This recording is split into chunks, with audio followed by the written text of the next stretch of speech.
Oh yes, oo.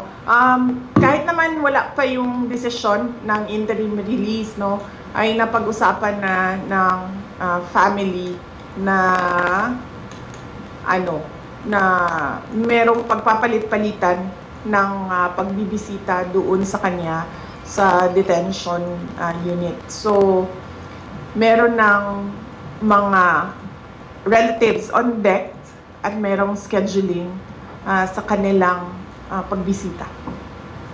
Basically, visit lang talaga. So there's no chance for him to, alam mo yung typical Filipino Christmas na may salo-salo, makakasama yung pamilya. So it's not gonna happen.